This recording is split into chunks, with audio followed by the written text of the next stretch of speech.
Olá pessoal, sejam bem-vindos. No vídeo anterior, a gente fez uma introdução ao sistema de telecomunicações que nós vamos analisar, né? Levando em consideração uma fonte de mensagem, um transmissor que pegava essa mensagem e convertia ele num sinal S, o canal, que era um canal AWGN, que adicionava um ruído branco gaussiano ao sinal, e a saída desse canal, a gente tinha que passar por um receptor que tinha como objetivo fazer a melhor estimativa da mensagem. Então, a partir de agora, nessa aula, nós vamos estudar o receptor por tipo de filtro casado. Então, o sistema que nós vamos estudar agora para analisar o filtro casado, para configurar, montar o sistema com o filtro casado, é esse da figura aqui abaixo. O que a gente pode ver? O sinal saiu do transmissor lá, que era um sinal SI de T para cada mensagem MI. Aqui a gente vai representar esse sinal G como o G de T, que tem duração também de Tzão, que é o período do sinal. Por que mudou essa nomenclatura? Porque eu acabei pegando essa figura de outro livro. Esse aqui é do livro do Hayek, tá? Aqui, por esse somatório, a gente vai representar o canal. Então, esse somatório aqui, ó, é a representação do canal, que soma o sinal G de T com o ruído W de T, que está aqui embaixo, tá? Então, a saída desse canal é o que a gente vai chamar de X de T. E X de T, ele tem duração de 0 até Tzão, que é a duração do sinal, né, de interesse do nosso G, e ele é a somatória de G e W. Tá? A ideia aqui era montar um receptor, né? Então a gente vai ter que montar um receptor que ele tenha, detecte o pulso, fazendo a melhor estimativa possível do sinal que foi transmitido e da mensagem que foi enviada, né? Então, esse receptor, no nosso caso aqui, a gente vai supor que o nosso receptor é um filtro linear, invariante no tempo, com resposta ao impulso H de T. É isso que nosso receptor vai ser. Além disso, depois de filtrado, o X de T, depois de filtrado, com essa resposta ao impulso H de T, ele vai sair Y de T. Esse Y de T, ele vai ser amostrado no instante de T igual a Tzão. A gente vai fazer a amostragem do sinal e vai pegar aquele valor ali. Esse Y de Tzão aqui vai ser usado para a gente fazer a comparação com os sinais anteriores e fazer a estimativa da mensagem, certo? Então, essa é a ideia e essa é a configuração que nós vamos usar para fazer todo o formalismo de agora em diante. Combinado? Então, o sinal G de T aqui, ó, ele pode representar um símbolo binário 1 ou 0 numa comunicação digital. Então, agora aqui a gente já está falando que é uma configuração binária, né? Então, é 1 ou 0. O W de T, que é o ruído, ele é uma função amostral, né, de um processo de ruído branco, com valor médio 0 e densidade espectral de potência N0 sobre 2. Vocês lembram que a gente viu esse N0 sobre 2 lá nos vídeos anteriores, né? Que o N0 ele era 4K TR, K, constante Boltzmann, T, temperatura, R, resistência, B, largura de banda do sistema, né? E a função do detector é detectar o pulso G de T de maneira ótima, dado o sinal recebido X. Então, o X ele é composto por G e por W. E a gente tem que tentar retirar a parte de W e deixar só G ali. Essa é a ideia. Se o ruído tivesse uma componente de frequência específica, a gente conseguia filtrar aquela componente específica e aí a gente conseguiria recuperar o sinal de forma satisfatória. O problema é que nosso ruído é um ruído branco, que tem todas as componentes de frequência. E aí, uma simples filtragem do jeito que vocês estão acostumados a fazer nas outras disciplinas de eletrônica, construíram filtros lá, isso aqui não vai funcionar. Então, o que a gente tem que fazer? A gente tem que projetar um filtro aqui, ó, escolher o projeto do filtro de forma a minimizar os efeitos do ruído na saída do filtro e melhorar a detecção do sinal. Tá? Para isso, quando o sinal X passar pelo filtro, a gente pode, como esse filtro é um filtro linear, né? Se ele é linear, a gente pode decompor a entrada como a soma de duas coisas. O que estava entrando lá? O x. O x entrava como uma parte que era o g e outra parte que era o w. Se ele é linear, a gente pode fazer a decomposição e fazer a análise de cada uma separadas. Como o filtro é linear, eu vou falar que a saída do filtro relativo à parte de G, eu vou chamar de G0. E a saída do filtro relativo ao ruído W, eu vou chamar de N de T. Então, essas duas nomenclaturas agora são importantes a gente ter em mente, que o G0 é o que foi produzido pelo sinal na saída do filtro, e o N é o que foi produzido pelo ruído W na saída do filtro. Então, a gente já está falando de coisas na saída do filtro. Tudo bem?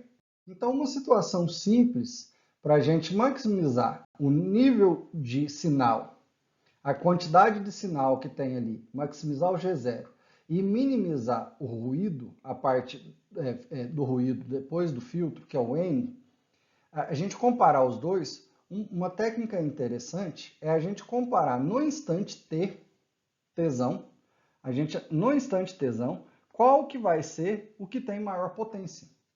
E aí, no instante tesão, a gente comparar a potência do sinal, do que é relativo ao sinal, com o ruído.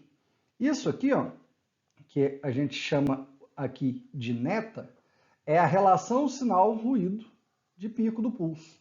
Por quê? Porque no instante tesão, a gente assume que é a maior potência instantânea do sinal, né? Então, naquele ponto de maior potência instantânea, a gente vai comparar a energia do sinal com a energia do ruído.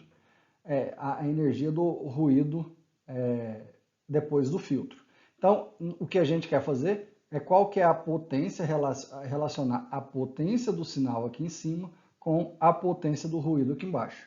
Ou seja, esse G0 de T é a potência instantânea do sinal na saída e o EN de T é uma medida de potência média daquele ruído que vai estar ali na saída do filtro, certo? Então a gente quer maximizar essa grandeza, essa relação sinal-ruído de pico aí.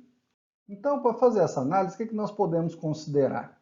O nosso filtro não tinha uma resposta ao impulso H de T? Deixa eu escrever aqui para vocês. Ó. A gente tinha uma resposta, era um filtro linear invariante no tempo com resposta ao impulso H de T. O que a gente já aprendeu nas outras disciplinas? Que quando a gente tem uma resposta ao impulso H de T, a resposta em frequência do filtro é um Hzão de F, que é a transformada de Fourier da resposta ao impulso. Tudo bem. Vocês já estão cansados de saber disso. E o que vocês sabem também? Que quando a gente tem um sinal, por exemplo, eu vou fazer esse desenhozinho aqui, ó, um sinal G de T, que passa por um filtro com resposta ao impulso H de T, a saída vai ser um Y de T, que é a convolução entre o H de T, isso é um símbolo de convolução, viu, gente? H de T com o G de T, tá? Isso é a resposta no tempo. A convolução é um tanto complexa de ser calculada, por isso a gente usa a solução no domínio da frequência, que é o Yzão de F é igual ao Hzão de F vezes, isso aqui é um vezes, o Gzão de F. Porque aí a gente só basta multiplicar os dois espectros, né? Então tá, para a gente descobrir então qual que é o nosso G0 de T, G0 de T, lembrando, gente, é o que sai do filtro relativo ao G de T, né? Então, para a gente conhecer o G0 de T, a gente tem que fazer ou a convolução no domínio do tempo, a convolução entre o G de T e o H de T, ou fazer a multiplicação nas frequências. Então, a gente pode fazer a multiplicação nas frequências, fazendo a multiplicação entre o H de F e o G de F, certo? Mas a gente quer achar no domínio do tempo. Então, o que a gente faz? A gente multiplica as duas no domínio da frequência e volta para o domínio do tempo aqui, ó, fazendo uma transformada de Fourier inversa, certo? É essa a ideia. Nós vamos multiplicar os espectros do filtro, a resposta em frequência do filtro, com o espectro do sinal, G de T, que aqui eu chamei de G de F. E aí, para a gente achar o G0 de T, a gente faz a transformada de Fourier inversa dessa multiplicação. Então, mas isso depois, a gente, na expressão da relação sinal-ruído, a gente já mostrou em tesão, não foi? Quando a gente vem aqui em amostra em t igual a tesão, o que a gente fez? E tira o módulo ao quadrado para virar potência, né? Isso aqui é módulo ao quadrado para a gente calcular a potência. E o t, que era tzinho aqui, ó, ele virou tesão, que é a única variável que está aqui dentro dessa expressão. Certo? Uma análise semelhante pode ser feita por o ruído, para a gente achar qual que é a componente do ruído depois do filtro. Antes do filtro, a gente tinha um ruído W com densidade espectral de potência N0/2. Depois do filtro, que acontece? Se a gente já tem a resposta em frequência do W, que era N0/2, que está aqui, ó, é essa expressão que eu marco aqui, ó. Depois do filtro, o que acontece? Ele é multiplicado pela resposta em frequência do filtro, que é esse módulo de HF ao quadrado. Então, a saída do filtro, a densidade espectral de potência do ruído depois do filtro é esse Sn de F aqui, que é a densidade espectral do ruído na saída do filtro, na frequência. Se a gente quer encontrar o valor médio quadrático do ruído depois do filtro, basta a gente integrar isso aqui, é como que a potência do ruído está distribuída na frequência. Para a gente achar como que é a potência do ruído, lembrando que a potência do ruído no tempo e na frequência tem que ser a mesma. A gente integra esse espectro de frequências aí, e aí encontramos, integrando, fazendo a integral de menos infinito até infinito, para todas as frequências, a gente encontra qual que é o valor total da potência do ruído, que ali era um espectro de potência espalhado na frequência. Se a gente integrar em todas as frequências, resolver a frequência, sobra só potência. Então isso aqui é a potência, que pode ser no domínio do tempo ou no domínio da frequência, já que o teorema de Fourier de Virginia-Kircher permite isso. Então, resolvendo todos esses problemas, a gente chega nessa expressão aqui, ó, que é a expressão do nosso neta. A gente resolveu isso aqui, esse aqui é o valor do G0 de t ao quadrado, G0 de t amostrado em tesão, e esse aqui embaixo é o valor da potência do ruído depois do filtro, certo? Então, qual que é o problema desse cenário aqui? A gente tem que maximizar essa relação. Maximizar como? Para um determinado G de F, aqui qualquer que seja, o G de F, o que é? É a transformada de Fourier do sinal que está sendo transmitido, do nosso G. Para um determinado G qualquer, a gente tem que encontrar qual que é a resposta em frequência do filtro H de F que maximiza essa expressão. É esse o nosso objetivo aqui. A gente quer maximizar essa expressão para um determinado G, otimizando a resposta do filtro. Tá? É isso que vai resolver o nosso problema, tornar o nosso receptor ótimo, o melhor receptor que pode ter. Para resolver essa equação aqui, a gente vai usar um artifício matemático, que é uma equação bastante complexa, né? Tem uma integral em cima, embaixo, ali em cima módulo, que depende de H, depende de G, tem uma exponencial, aqui tem um módulo de H também. Então, não é uma solução fácil. E para resolver isso, para maximizar isso, a gente vai usar uma ferramenta matemática que chama desigualdade de Schwartz. Então, eu vou apresentar essa desigualdade de Schwartz para vocês agora e nós vamos usar ela só como uma ferramenta. E aí, mais para frente nas aulas, nos próximos vídeos, eu vou até conseguir provar ela para vocês, usando outras ferramentas. Mas, neste momento, eu só quero usar ela, tá? Então, acreditem em mim que ela vai ser útil para a gente. Então, como que é a desigualdade de Schwartz? A desigualdade de Schwartz, ela assume o seguinte: se a gente tiver duas funções complexas, φ1 de x e φ2 de x, que satisfazem as seguintes condições: a integral de menos infinito a infinito do módulo ao quadrado de φ1, ela for menor que infinito, e a integral de menos infinito a infinito do módulo ao quadrado de φ2 também for menor que infinito, ou seja, as funções são funções limitadas. Se elas são limitadas, a gente pode escrever o seguinte, que o módulo ao quadrado de menos infinito, da integral de menos infinito a infinito, de φ1 vezes φ2 dx, é menor ou igual que as integrais dos módulos ao quadrado separadas multiplicadas uma pela outra. Ah, Pedro, mas isso aí não resolve nada do nosso problema. Isso aqui é basicamente o que está um jeito de representar aquela desigualdade que a gente tinha lá atrás. Por quê?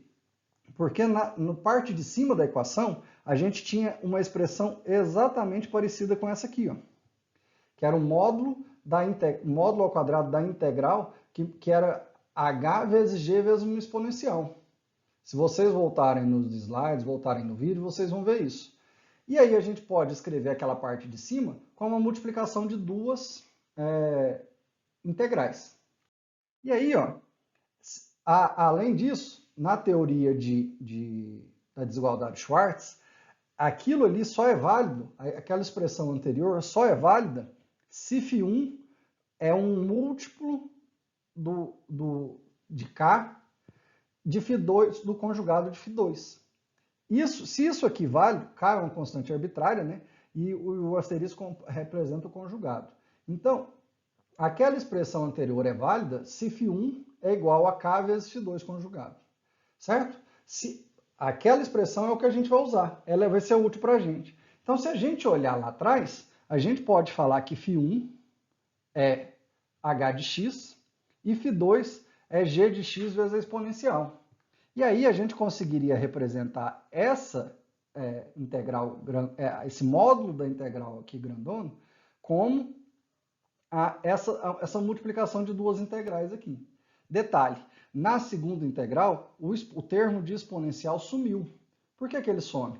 Porque eu estou integrando de menos infinito a infinito, e uma integral de menos infinito a infinito de um termo exponencial de j dá sempre 1, né? Porque é a fórmula de Euler que a gente fica girando em torno do ciclo. Então tá, sabendo disso aqui, ó, aquela relação sinal-ruído, a gente consegue cortar um termo com o outro.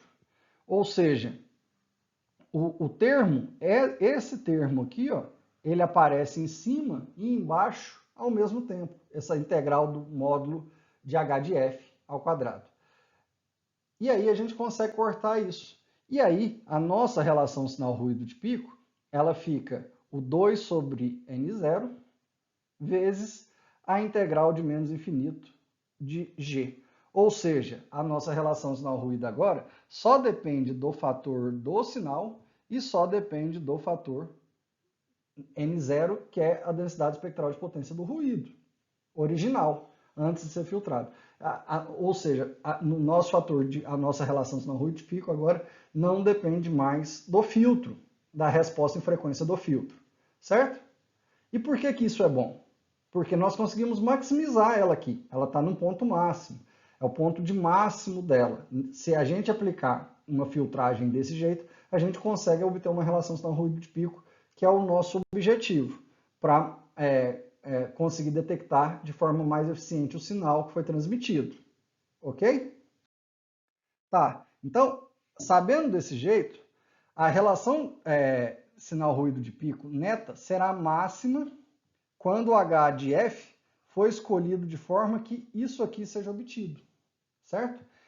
Dessa forma, a gente encontra qual que é o h de f? A gente sabe o h de f. Como? Porque o h de f ele estava relacionado dentro da igualdade Schwartz com sendo φ1 de x é igual a φ2 de x conjugado multiplicado por um fator k. Essa expressão aqui dá para a gente qual que é a resposta em frequência do filtro h de f. Como? Porque o h de f, aqui, ó, que é esse, o h ótimo de f, ele é o k vezes a função, vezes o φ2 conjugado. E o φ2 conjugado, ele era o g de f, que é que está aqui conjugado, vezes o exponencial. E o exponencial, quando a gente faz o conjugado dele, só molda o sinal do que está aqui em cima. Aqui era positivo, virou negativo. Certo? A partir disso, a gente consegue identificar qual que é a resposta em frequência do filtro que nos fornece a melhor relação sinal-ruído. Ou seja, essa relação aqui ela é muito importante porque ela estabelece que, com exceção do fator K e do fator exponencial, a resposta em frequência do filtro ótimo, do melhor de todos, é a mesma que o complexo conjugado da transformada de Fourier do sinal. Ou seja, o próprio sinal conjugado, né? A resposta em frequência do filtro tem que ser a transformada de Fourier do sinal conjugado. Essa que vai ser a que dá a melhor resposta para a gente. Então, para a gente ver como que isso fica no tempo, a gente pode fazer a transformada de Fourier inversa, né? Fazendo a transformada de Fourier inversa do H de F ótimo, que é esse aqui, ó, fazendo a transformada inversa disso aqui, a gente acha a resposta ao impulso H de T, H ótimo de T, né? E era o quê? A gente tinha um K, que era um fator multiplicativo, que ele pode sair para fora da integral, porque ele é só um fator multiplicativo. Aqui tinha um G conjugado de F, que era o conjugado da transformada de Fourier do sinal, né? E aqui tinha um exponencial elevado a Tzão, que aí, quando a gente multiplica pelo operador da transformada de Fourier complexa, aparece esse Tzinho aqui, certo? Beleza. Já que a gente sabe que o sinal G de T é um sinal real, o G de F conjugado é igual ao G de menos F. Isso é uma propriedade da transformada de Fourier para sinais reais, né? Então, substituindo G conjugado de F por G de menos F, a gente pode fazer uma mudança de variáveis e mudar os limites da integrais aqui de G de F, G de menos F para F. Ou seja, multiplica todo F por menos 1, inclusive os limites. Onde era menos infinito, vira mais infinito, e onde era mais infinito, vira menos. A gente inverte os limites da integral, né?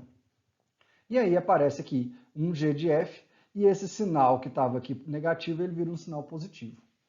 Fazendo isso aqui, utilizando as propriedades da transformada de Fourier, a gente consegue enxergar que isso aqui, esse aqui é um operador de deslocamento no tempo.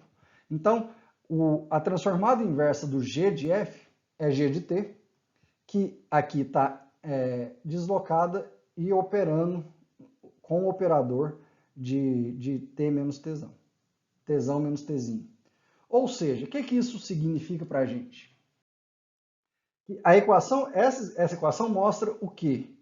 Que a resposta ao impulso do filtro ótimo, esse é o melhor filtro que tem, do filtro casado, com exceção de um fator de multiplicação K, é uma versão invertida no tempo.